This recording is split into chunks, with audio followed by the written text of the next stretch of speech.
Welcome back to the channel, everyone. Well, today I'm at Penmon Point in Anglesey, which, I'll be honest, I've never been here before. I've seen some photographs of this place and wow, what a location this is. We've got foreground everywhere, we've got the lighthouse there, and that's what I'm hoping I'm going to be able to get a long exposure, fine art-ish sort of shot of tonight, because I was talking to the wily old dog from Wales who lives not far from here, and he's been basically rubbing it in my face that every single night this week they've had this most magnificent of sunsets.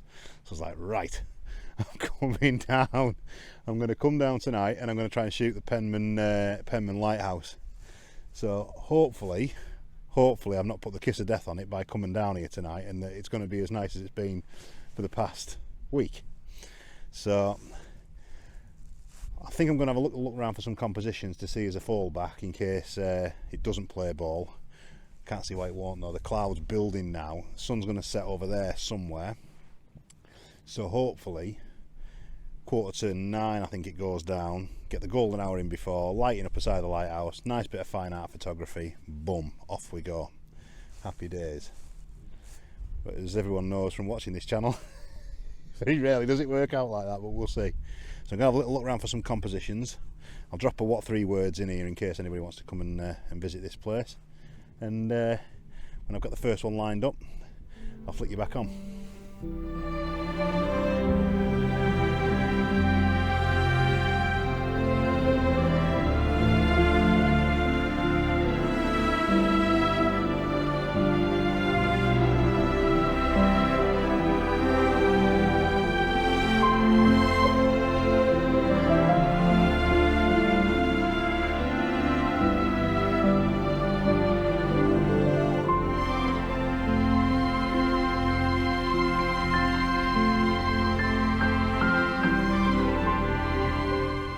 So I've had a good scout around here, and you're spoilt for choice, really spoilt for choice.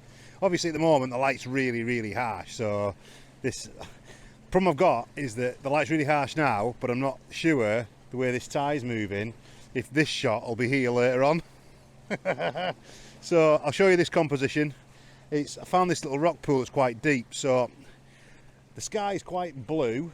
So obviously polarised, you've got to be a bit careful with them if you're going to use them with a pure blue sky, but there's a bit of cloud in the sky, so I think I'll be alright. But I wanted to be able to see right to the bottom of this rock pool because it just looks absolutely magnificent. So I'll let you have a little look at this composition now and I'll show you what I was thinking.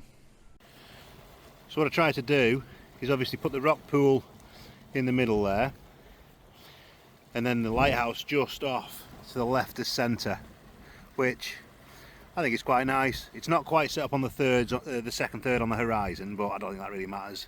There's not a right lot going on in the sky, but can you see I've probably over polarised that, because you can just see in the top corner there it's just starting to look a funny colour. So I might have to just back it off a little bit. To be honest, the water's that clear, it probably doesn't even need one. So we'll see. So I'm going to do that now, I'm going to shoot that now, and then I might even just stick a 10 stop in and see what I can get on that to get 2-minute exposure on that. But yep, first one in the bag, and let's see what the rest of the evening will bring.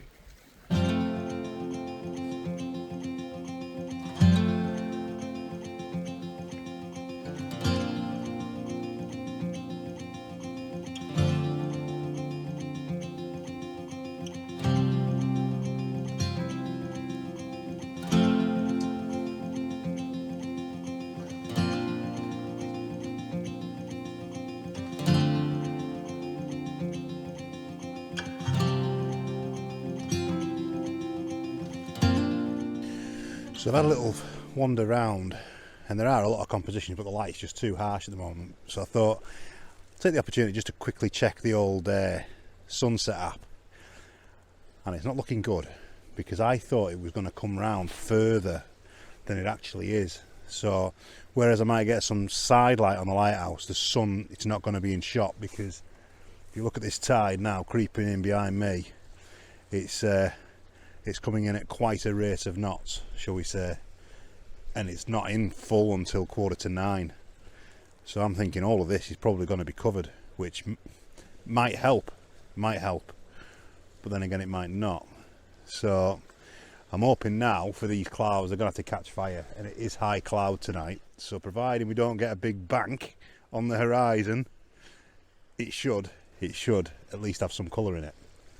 But it's very high, very misty, wishy-washy cloud, so could do with a little bit more sort of medium cloud just to give it some kick. But we'll see. Could be pastel, might be a blue hour shot, who knows. It's a wonderful place, this. It does cost you £3.50 to drive your car down, but we're in the Lake District and you park for £3.50 all day and all night. You do get charged again if you go out, I think, but it's well worth a visit. I've left the 100 to 400 in the car though, because I was thinking that maybe I'd get it from right on the end of that headland, so I might have to run back to the car and get that if it's looking like that's what's gonna play ball. So anyway, I'll try and find something else and I'll flick you back on when I've got it.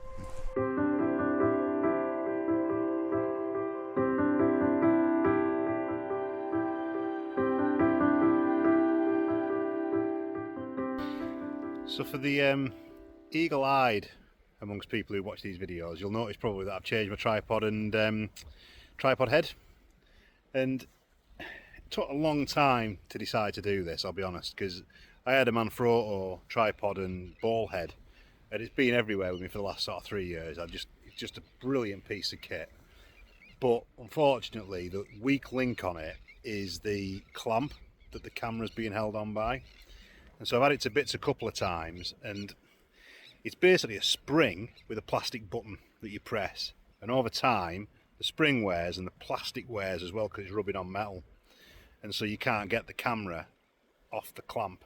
And it was just driving me mad, absolutely driving me mad, that you want to go from portrait to landscape and you can't do it quickly. So I bit the bullet and I thought I'm going to buy this iFootage tripod and this Arca Swiss head, and this tripod is just, it's a game changer for panoramics. I'll show you this. It's absolutely brilliant. Watch this. So effectively you've got the ball, the sort of spirit level on there, which you get on most tripods. That's the same as a lot of them, but the game changing bit is this, because when you get it to the point where you need to straighten it up or level your tripod, you actually level it, and I'm trying to do this one-handed, which is difficult. You level it with this, so effectively that will move, so you can actually level it however you want it. So that means you don't have to mess around trying to get your tripod legs all level and get your spirit level in the middle sorted. And then once you've got that, you can do the slight adjustments up and down, but your tripod is level, which is just absolutely magnificent. So needless to say, there'll be more panoramics being shot now I've got the new tripod and the new Arca. Well, it's not actually that new, I've had it for about 6-7 months, but I've meaning to say to you, this is what I've got, and never got around to saying it, so there you go, now you know. But if you're in the market for a new tripod, these iFootage tripods with this swivel ball on the top of the tripod, absolutely brilliant. Gone are the days now for messing around trying to level your legs to get your tripod absolutely bang on. Anyway, onwards and upwards. So I've pulled out the big guns now. Got the big 15 stop filter out.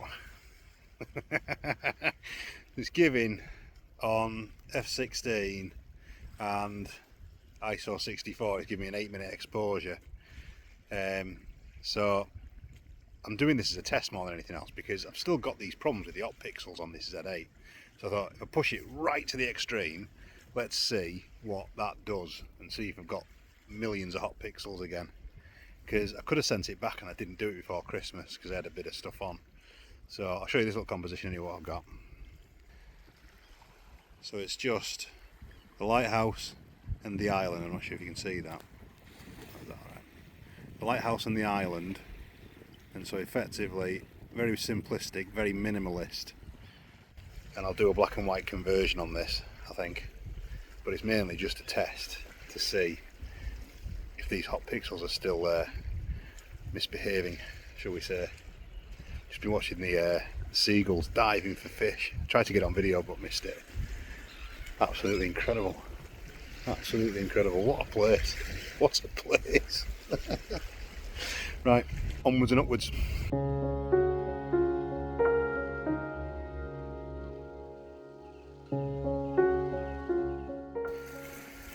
So I've moved a little bit further down now, and light's starting to get very nice. Very nice. So I'm playing with the shutter speed on this one because I want some movement in the water basically. So I'll flick you around, you can have a little look at this composition. So it's not going to set the world on fire this, but it does look quite nice. Got the lighthouse on the third. Oh, and every now and again you get one of them big waves that comes in. And it just gives enough motion in the water to make it look pretty tasty. And we're starting to get some nice side light on these stones as well. Here we go. So just click away and then choose the best one. So lighthouse is on the third, horizon's on the second third roughly. I'm underexposing slightly. I could probably actually change the aperture because you'll notice I'm in f22 at the moment. I'll probably see if I can get that into f16 now. But to be honest, on these new sort of mirrorless cameras, f22 and these lenses and whatnot, it's not that big a deal. Oh. Right, I'm going to keep shooting. If it's any good, I'll stick it up now for you.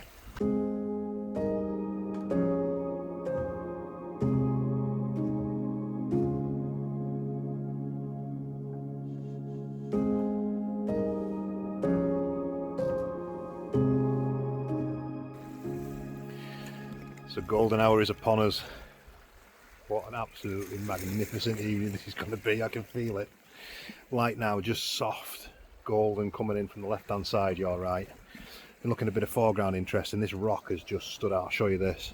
So the light is just catching this rock here and then you've got the lighthouse and Puffin Island there in the background. So I've just framed up a little vertical shot there, trying to balance. I might have to just zoom out a little bit on that just because I want to create enough space on the right hand side of the image so that it doesn't feel like that rock's too squashed in. But got balance in the bottom corner, everything's on a third, and then you've got obviously the golden light which is lighting that rock up with the lighthouse and Puffin Island. Now the only thing with this is it could be too busy and I won't know that really till I get into Lightroom and take the shot into there, but certainly looking on the back of the camera, the light makes it beautiful. Really like that one, really like it. I don't think it'll be long until hopefully the sky is going to start changing a bit of colour, start doing some long exposure of this this lighthouse. But just absolutely brilliant, well worth the 2.5 hour trip to come here. And the sea's not rough at all. I was taking some shots before that I put up that have got the waves crashing, but they were very rare. It was like 1 in sort of 7 waves was hitting like that. It's just absolutely awesome.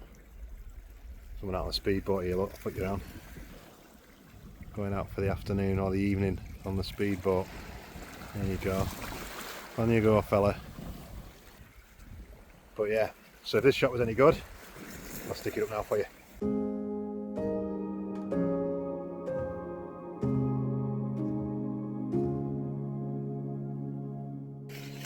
So I've moved again now, moved location back to where I was before and I was running some test shots. And I've got my minimalistic lighthouse shot lined up. I'll show you the comp. So let me just pull that out so you can see it a little bit. It's dead simple. I'm hoping for some golden light in here, casting some beautiful light onto the lighthouse, some warm light, and then I might blend the horizon, I might not, we'll see. It's a bit difficult at the moment because there is a difference in colour between the sea and the sky, so it might be able to do something with it, certainly in black and white. But what I was hoping for with this is like a warm glow. I don't want to just convert it to black and white, so we'll have to see what jiggery pokery we can get up to with Photoshop. But I like that. So 10 stock filters about to go on.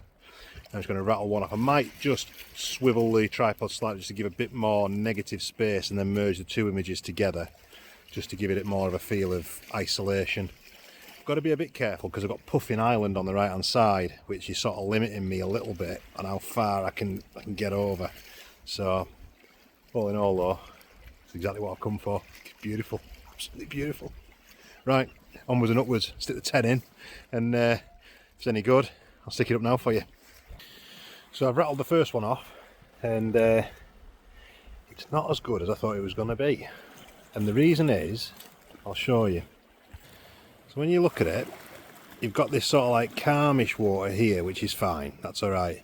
But then, because you've got this like dark band right the way along the horizon line, it looks a little bit strange. So now if I'm blending the horizon, it probably won't be an issue because I can just blend it together and you won't even know. But it's a bit distracting, shall we say. So I don't know. The one thing I would say is though, look at this. Look at these beautiful clouds now that are just sort of like just starting to form, just giving it a little bit of interest there. But you can see that's roughly the shot that I've got. So you can see how close you are. Puffin Island starts to make an appearance if you go any further over. But beggars can't be choosers, as they say, so take what we've got, and what we've got is something pretty beautiful, so I can't complain. Anyway, stick around for a little bit longer, still got a lot to go with this yet, still probably another half an hour I reckon before that sun's down. See if this picks up on the camera. And you see this sort of like line here where the sun's catching the sort of rays, it's almost like a rainbow. I think it's got a name for it that, but I can't remember what it is. I think I've seen them somewhere where there's like full half circle. In fact, there is a bit of there, so it's almost like a full circle. Looks cool. Just in the wrong place. Anyway, onwards and upwards.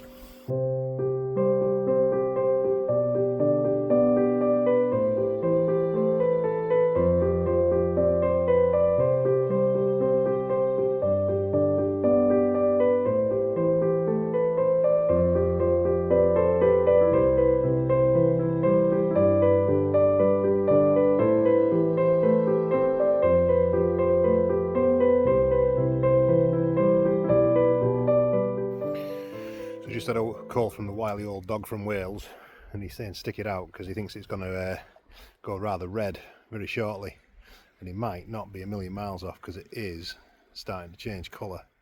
Beautiful, look at that. Might not pick it up on this camera, but yeah, it's pretty special here, there's no doubt about it.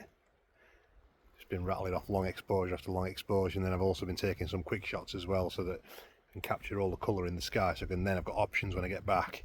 I can either blend the sky and the sea smoothed out, or I can use it just as a long exposure, but I don't want to miss these colours because you're getting some really sort of like light pastel, you can't see on that camera I don't think, some real light pastel-y sort of pinks and purples in there which are absolutely gorgeous, just stunning. And the clouds just breaking up enough for and it'll keep you interested. So yeah, wow. Anyway, keep shooting.